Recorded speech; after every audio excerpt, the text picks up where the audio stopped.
Hey again, folks. I'm enjoying talking to a load of people about either what lockdown has meant for them, or what they think, and or what they think other businesses should do to market themselves in lockdown, to think about lockdown, or what's going to happen when we come out of lockdown.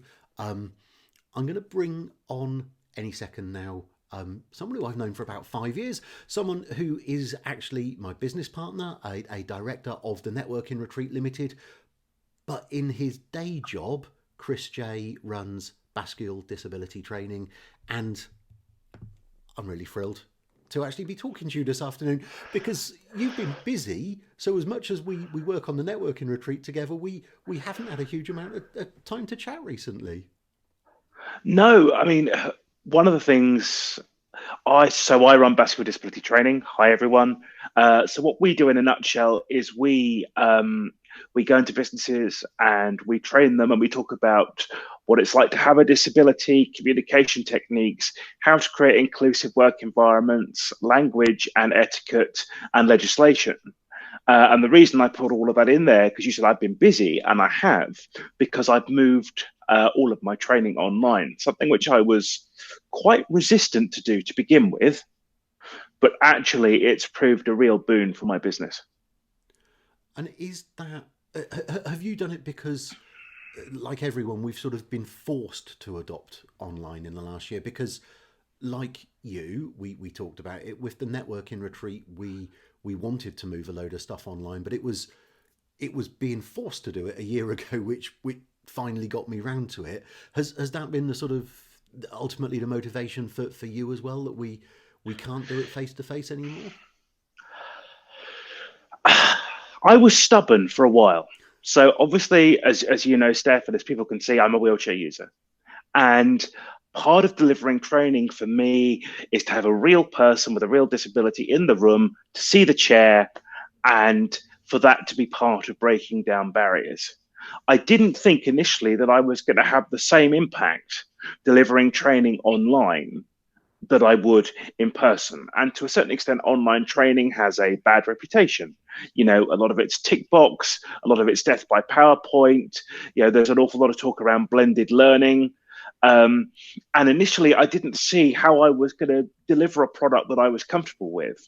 But actually, working with a product like Zoom and having the breakout rooms available to me meant that I really feel I can deliver 95% of what I would do in person online.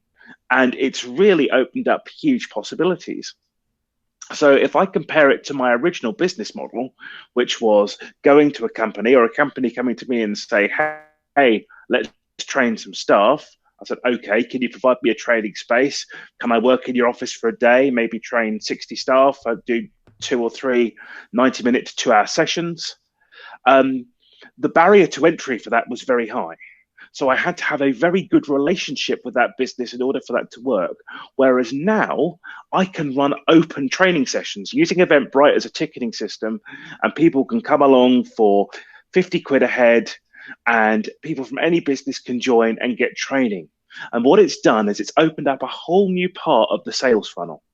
So I can invite people from big businesses to come along and effectively pilot it so that they can then roll it out on online to their own staff. And that's been hugely effective. So a couple of things then, picking up from that, and I think that the first thing, the most important thing then is, why is it important then? Why is it important, Chris, for people to understand accessibility, for people to understand why engaging with people with disabilities is important? Well, I'm just going to come forward a bit now. If I go back to why my organization was started and the name Bascule, Bascule is a kind of bridge. Okay. So 67% of the British population feel uncomfortable talking to people with disabilities. Bascule is a kind of drawbridge. My job is to bring the bridge down. I don't always think there's a huge amount of prejudice around disability per se. What I do think there is a huge amount of ignorance, misunderstanding, and things like that that cause these problems to happen in businesses. No business has a policy that says we shall discriminate against disabled people. We hate them. All of the policies say the right things, but actually it's in the human interactions with people where things go pear-shaped. People say the wrong things, people make the wrong jokes, or people are really awkward, and you can see that, they're so stressed about the idea of interacting with someone with a disability that that's where things go wrong. Although it is bascule disability training, it's really about a cultural piece. It's about changing awareness of what people with disabilities can do and make people more comfortable with it. And there are something like 13 million people with disabilities in the UK. Only 10% of those are wheelchair users. And I think this is really important. So I know we've talked a fair bit about your own hidden disability. Yeah.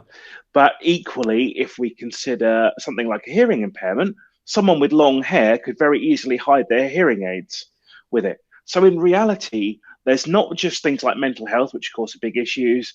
There's also those with neurodiverse conditions like dyslexia or perhaps higher functioning autism. There's huge numbers of people in the workplaces with disabilities that you can't see. In some ways, I'm lucky because mine is obvious. But I think it's really important that we recognize the number of people with disabilities out there that we can't see. And that 13 million figure doubles to 26 million if you then include people with long-term health conditions. And I think in an age of COVID and shielding, I think that's really important. We're talking a huge number of people, not just as employees, but as customers, that makes a big difference. The value of disabled people and their families is £250 billion a year. And £1.3 billion a month is lost because businesses aren't accessible in some way. You don't need all the soft arguments. It doesn't all have to be about, love thy fellow man. And I wish it was. But actually, there are really solid business reasons for engaging properly in this space. Because, and this has always been really important to me about our relationship, because Mm, I'm talking to you because you're a business person who I met mm, at a networking event. I'm not talking to you because you're a wheelchair user. So our first mm, interaction was around business, and I think mm, mm, mm. people sometimes put the wheelchair first. I'm sure you're going to tell me it's not just sometimes. People sometimes put the wheelchair first, the disability first, without considering the human being who's behind that, and from a crassly commercial point of view, without also considering that those human beings also have a ridiculous spending power, which you've just talked about. People look at the wheelchair or look at the disability and sort of forget about everything that's there as well. We have a huge desire to label. Yeah, we have to label everything. Um, and one of the reasons why I prefer the term wheelchair user, because you then say Chris, name first, is a wheelchair user. You know, we don't say wheelchair Chris. We've got this huge desire to label everything and everyone. And in training, there's this fantastic cartoon that I use. It involves a gentleman who's standing up talking to another gentleman in a wheelchair. And the gentleman standing up says, "What do you prefer to be called? Physically challenged, gravity impaired, or something else?" I can't remember what the something else is. But ultimately, the guy in the wheelchair says, "What I prefer is my name, which is Joe." And underneath, there's a caption that says, "The best label to give someone is normally the one their parents gave them, i.e., their name." And we tend to do that and ignore, as we talked about from a commercial point of view, ignore the fact that people run businesses, that people go to restaurants, and you and I then tend to go to, particularly if I come down to see you at home in Southampton, we tend to go to a restaurant that is welcoming and you're going to be comfortable. So we're spending our money there by choice, and it's a really good place to meet regardless of all of that. Whereas I'm sure there are some places that haven't made you welcome in the past, and some businesses that just don't see the value in not just ticking the box and not just having an accessible toilet, but Mm. actively welcoming everyone. Yeah, and for some businesses, it's very difficult. So London is a good example of where things can be difficult. You've got a lot of listed buildings. Yeah. For example, putting in a ramp will often require you going onto the pavement, Yeah. which of course often legally you're not allowed to do. But we can still do an awful lot better. I mean, I was once told by an architect a few years ago in a very smug manner that he was still paid good money to find ways around Part M of the building regulations, which are the bits that say you have to make new buildings accessible. Right. So we've got to get over this thing about just put up the cheapest building, because in the long term, it will offer you the most benefits if buildings are accessible to everybody. Classic example, a building with steps. Not only does it exclude those with physical disabilities, what about parents and pushchairs?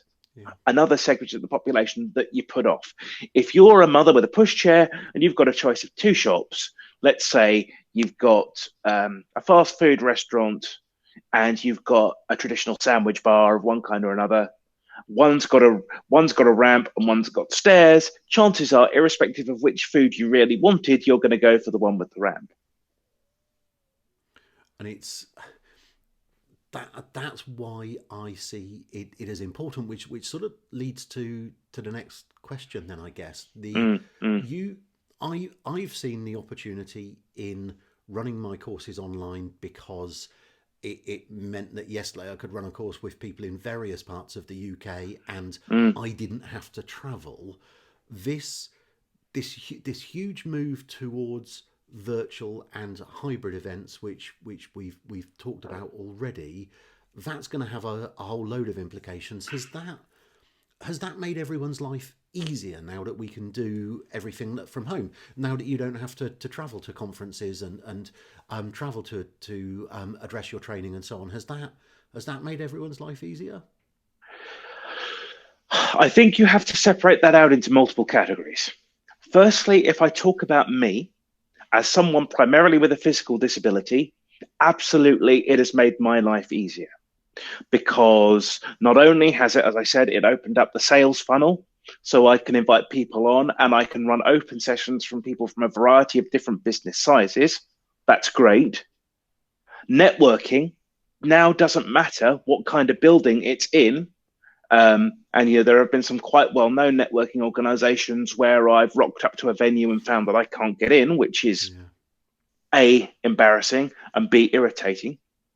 Um, it allows me to interact with everyone. And then the most important bit is actually not the networking event itself for me, it's the follow-up. The fact that I can easily book a 1 hour follow-up with them, a virtual coffee, as I call it, without the need to try and meet them in person. So I'm generating more business, not actually by the networking itself, but by being able to do more effective follow-ups. And as you know yourself, the networking itself isn't hugely valuable. It's how you follow up what you do. There's no point meeting someone once and never talking to them again. I mean, your thing's always been big things from little conversations, but you have to have conversations plural in order for that to occur. So for me personally, it's been fantastic. I am very conscious, however, that for people with a variety of different disabilities, particularly those with sensory impairments, such as those who are hearing impaired or visually impaired, this has not been the kind of panacea that it's been made out to be. So, for example, Zoom chat. And I work with a guy with a visual impairment. He attends a networking event. He's asked the organizers, and they have happily agreed, that they will turn off the chat during people's pitches and when people are talking.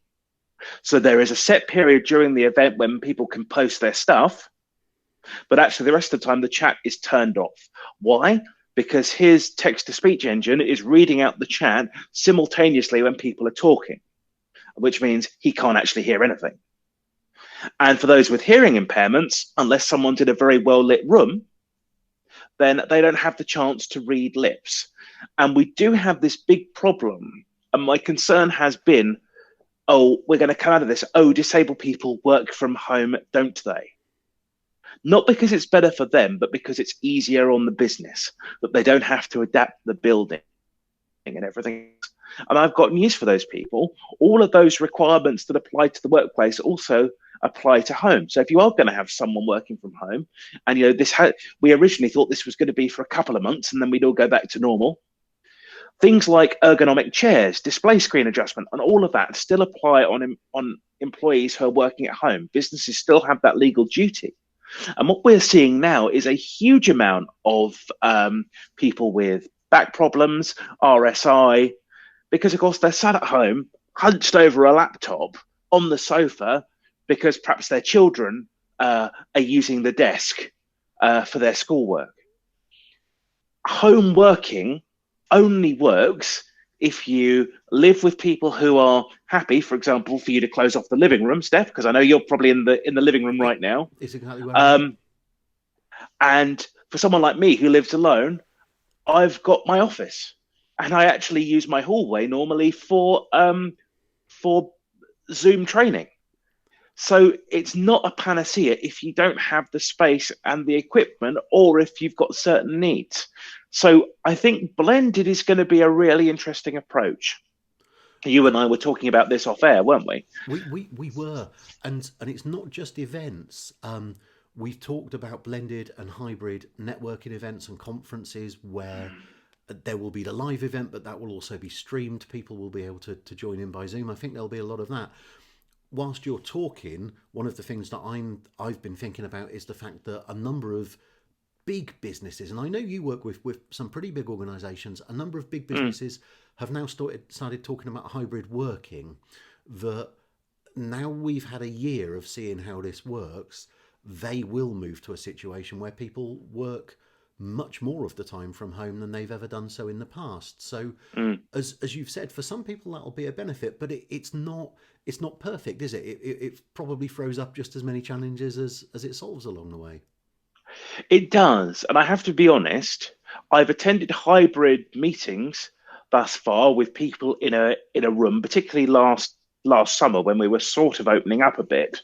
The people in the room had a perfectly fine experience. The people on Zoom at the other end did not, because they were struggling to hear everybody. And of course, we forget how much easier it is when everybody's in their own space with their own dedicated equipment and microphone. Yeah. You know, you've got your microphone off camera. Yeah. I've got my microphone built into these. And that means we can hear each other clearly. But hybrid events and hybrid networking, I would love to see it. I am not yet convinced how widespread it would be. I mean, if you take, for example, any large networking organization that relies on local members to run the event in a beefeater or wherever it might be, you're not going to have the internet connection. You are unlikely to have the technical skill to make it work. So it's only going to be certain premium events, whether that's premium in money or premium in skill, likely both, that I think hybrid is going to be truly successful. I guess if it's a performance, like a gig, a rock gig, you can see that there may be an audience for having that performance live streamed as well as live, and people being able to join in if they can't get to it live or choose not to get to it live. But what you've just said about a networking event, for example, yeah, of course, I've got the camera set up so it's pointing at me. I've got the microphone just here, you can just about see it. But also, if we were in a networking event with 25 people in the room and as many people watching from Zoom, the other thing which I know, because when we're doing this sort of thing on a microphone, I make sure that the room's quiet. If we had a lot of background noise, like people moving their cups and saucers around, that would come out. So yeah, everyone's got to think really hard about how this is going to work before. We were all forced into it last year, but everyone's got to really think about it now before everyone rushes into it, I guess. Now that's a really neat segue actually, because you run training courses to to start to explore with people all of this stuff and how they can actually make it work. When's your next training course coming up? And I'm going to put it on screen. I know when it's coming up, so I'm going to put it on screen so other people can see. But yeah, just talk about it whilst I do so. So I've got two events coming up. God, who's that ugly bloke on the screen? Oh dear me. I've got one on the 31st of March, and I've got one on the 15th of April. For people watching this video, there is a special code, retreat, that you can put in down the bottom. Steph, if you can just scroll down a bit more where it says enter promo code. If you enter the promo code retreat, you will then get a 50% off ticket to one of those two events. It'll pop up on here in a moment. I know Yeah. we have to scroll about on here. I know it's on there. I can't find it straight away, but people will find it when they go on there, and I'll put all of the links in the I'll put all of the links in the description of this afterwards, so people can find you there. I'll pop the URL, bascule.com, BASCULE, and over on the right hand side it says online training, and people will find all of the dates in there. And they can also find a load of your stuff on LinkedIn as well. There you are on LinkedIn, because you put we were just talking about this before we started recording, but you put a lot of content out there on LinkedIn helping people to understand disability awareness and disability training as well. Yeah, I mean, and for people who are watching, there are a couple of other things I'd mention. The first of which is that Bascule is a social enterprise. So 75% of the profit we make goes to do free workshops for school children in schools. Obviously, when we can get into schools, I'm hoping that's going to start again fairly soon. So we have a real social purpose to work with the young, so that any misunderstandings that do exist, we can either stop them from happening, or we can hit the nail on the head very early. And I think that's really important. We love what we do, and add me on LinkedIn. And I am going to make a shameless request. If you know large businesses, if you know ED&I people, if you know training and development people that you feel would be a great introduction for me, so I can do more of this work, then please do. Because unfortunately, 53% of people with disabilities still experience bullying and harassment in the workplace. And I think one of the figures I saw recently that was really interesting was something like 27% of line managers worry about line managing people with disabilities. And again, all of that can be fixed through training. And is a lot of that simply because, I say simply, but is a lot of that because people don't know what to say or feel that they don't know what to say? Is that what people get stressed about? I think it is. I think it's fear of using the wrong terminology. And I'm actually working on a new module, collaborating with another organisation, which will be announced soon, on how to successfully line manage disability. And we're going to look at some of the common problems that come up. For example, you want to performance manage some member of your staff, and then they turn around to you and say, well, actually, I've got a disability and you've not put reasonable adjustment in place. So I think a lot of it comes down to fear that the organization is going to be sued, or that if they have to let a member of staff go because they are legitimately a poor performer, that they're going to be sued for disability discrimination because of that. And in reality, if you have put all the reasonable adjustment in place that has been considered appropriate with the help of either an external body or with your own internal teams, and you've worked with the person with a disability, if the negative aspect of their disability has been removed through your reasonable adjustment, you can get rid of them just like anybody else. But of course, it's a minefield because there is a protected characteristic there, which unfortunately some people with disabilities will exploit. One of my biggest difficulties is sometimes other disabled people with a real chip on their shoulder that make lives difficult. I understand the fear, and I say that as a wheelchair user, of people not necessarily wanting to employ people with disabilities because they're afraid that if it goes pear-shaped, they're going to get sued. And actually, we can solve that through training. We could talk about reasonable adjustment. We could talk about a culture of openness. Okay? You have to be open and honest about your disability. And I was doing a talk to some college age students a few weeks ago. And one of the questions I got asked is, do I talk about my disability or not? And my answer is, you absolutely have to, because you can't expect your employer to be psychic and put reasonable adjustment in place if they don't know. And actually, if they don't put reasonable adjustment in place, if they refuse to, then two things. Then you have the Equality Act to fall back on if you need it. There is the stick, but also, do you want to work for a business like that in the first place? And the answer is probably not.